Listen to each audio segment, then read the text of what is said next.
అనమాట. చూసుకున్నట్లయితే ఫస్ట్ సంజన గురించి మాట్లాడుకుందాం. హాట్ టాపిక్ గా ఉంది కదా.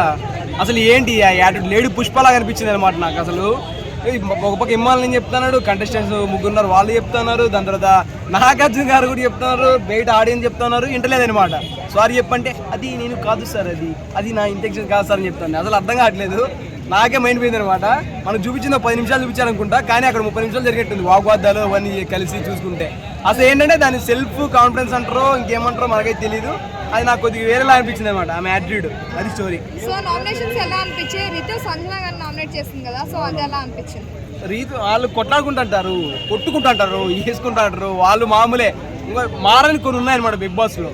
రీతు సంజన గారి గొడవ, దాని తర్వాత భరణి గారిది, తనుజ గారిది, దివ్య గారి, వీళ్ళిద్దరు కొట్లాట్లు, ముగ్గురు కొట్లాట్లు. దివ్య గారు వెళ్ళిపోయినారు, ఇప్పుడు వీళ్ళిద్దరు కొట్లాడతారో చూడాలి అనమాట. మరి దాని తర్వాత డిమాండ్ పవర్ ఇమ్మాలని కొట్లాట్లు అవి మారవన్నమాట. అవి మార్పు చెందవు. రాకేష్ మాస్టర్ చెప్పాడు మార్పు చెందిన వాడే మనిషి మంచి మాటలు చూస్తుందని చెప్పి, వీళ్ళైనా కూడా మారనమాట. అది ఆ వీడియో చూసిన తర్వాత మాత్రం చూడాలి మరి. అది స్టోరీ. పవన్ ఒక డైలాగ్ వేశారు కదా, సో ఆ డైలాగ్ మీకు ఎలా అనిపించింది? అది ఎలా అనిపించింది అంటే, డిమాండ్ పవన్ వాళ్ళు ఎవరైతే వాళ్ళు ప్రేమించే అభిమానులు ఉంటారో వాళ్ళకి మంచిగా అనిపిస్తుంది అనమాట. మిగతా వాళ్ళకి వేరే అనిపిస్తుంది. నాకు ఇమ్మాన్ ఫ్యాన్ అనమాట. మరి చూసుకున్నట్లయితే ఆయన నేనే విన్నర్ అవుతా, ట్రోఫీ నాదే అని చెప్తే ఇమ్మాన్ ఎడిపోవాలా మరి? ఎడిపోవాలా అంటే ఆయన సెల్ఫ్ కాన్ఫిడెన్స్ అని చెప్పాడు. ఓకే ఫైన్, ఆయనకి అది మంచిగా అనిపించింది, మాకైతే వేరే అనిపించింది అది. సో ఎమ్మాన్యుయల్ ఫేక్ గా ఉన్నారని చెప్పి అందరూ అంటున్నారు లాస్ట్ కి వచ్చింది కాబట్టి, సో మీరేమంటారు దానికి? ఫేక్ అంటే ఏ విధంగా అనిపించింది అంటే ఇప్పుడు తనుజ విన్నర్ అయిపోతుందని భయపడుతూ నామినేషన్ భయపడేవాడు బానిస, భయపడేవాడు బాస్ ఎవరు అంటారు? ఇమ్మాన్ అంటారు అనమాట. Emmanuel till end of the day, ఇప్పటి నుంచి ఎప్పుడు కాదు, బిగ్ బాస్ స్టార్ట్ అయిన నుంచి చెప్తా ఉన్నాను, Emmanuel till end of the day winner అవుతారనమాట. ఎందుకు అవుతారంటే ఫస్ట్ పాయింట్ ఒకటి చెప్తా, ఒక పాయింట్ కాదు చాలా పాయింట్ చెప్తా, నోట్ చేసుకున్నాను అనమాట. గేమింగ్ పరంగా వచ్చేసరికి ఉంటున్నాడు ఎంటర్టైన్మెంట్ అంటే లాస్ట్ ప్రీవియస్ చూసుకుంటే ఆయన గేమింగ్ పరంగా కొద్దిగా పొడి చేశారు. డిమాండ్ పవన్ పొడి చేశారు, తనుజ గారు పొడి చేశారు, అందరూ పొడి చేశారు. అర్థమైందా?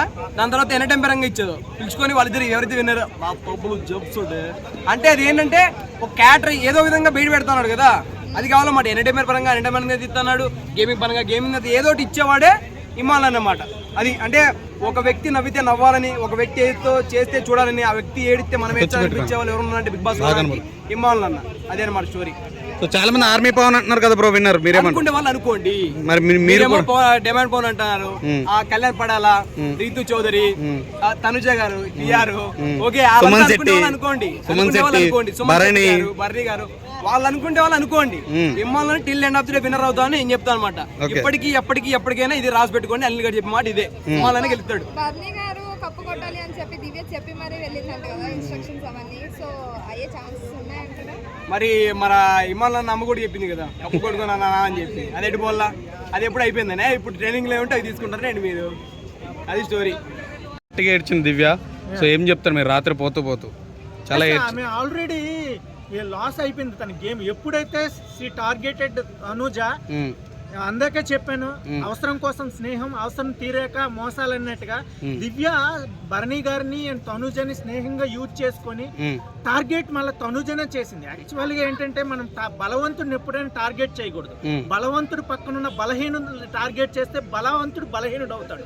మనం డైరెక్టర్ గా బలవంతుడిని టార్గెట్ చేస్తే మనం బలహీనులం అయిపోతాం.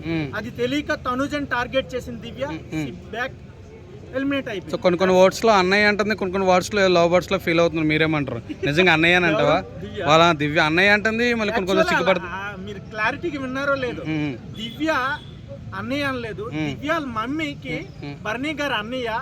ఫీలింగ్ ఆమె ఎక్స్ప్రెస్ చేయలేదని ఈ బిగ్ బాస్ 9 లోకి వచ్చి ఆ బాండ్ ని కంటిన్యూ చేస్తుంది. బయటకు వచ్చాక ఏం చేస్తుందో మనకి తెలియదు. అయితే మావయ్య అవుతాడు ఆయన, ఇంకా అదే అవుతుంది కదా వాళ్ళు. అలాగైతే మామయ్య అవుతారు. ఓకే, ఏదైనా Bharani sir nice person brother. Bharani గురించి ఏం చెప్తారు? ఏం గేమ్ లేదు లోపల అని చెప్పేసి అంటున్నారు. No he is very gentleman and he plays well.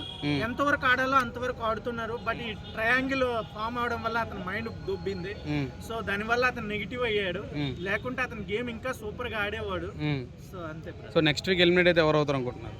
ఇంకా నామినేషన్స్ అంటే ఇప్పుడున్న వీక్ బట్టి ఒక 3-4 మెంబర్స్ ఉన్నారు. సంజన అయిపోతారన్న చాలా మంది మన సుమన్ శెట్టి గారు కూడా అవుతారు. Suman Shetty or Sanjana, these two guys are very least position in by 12th 13th. Thanks bro. Thank you.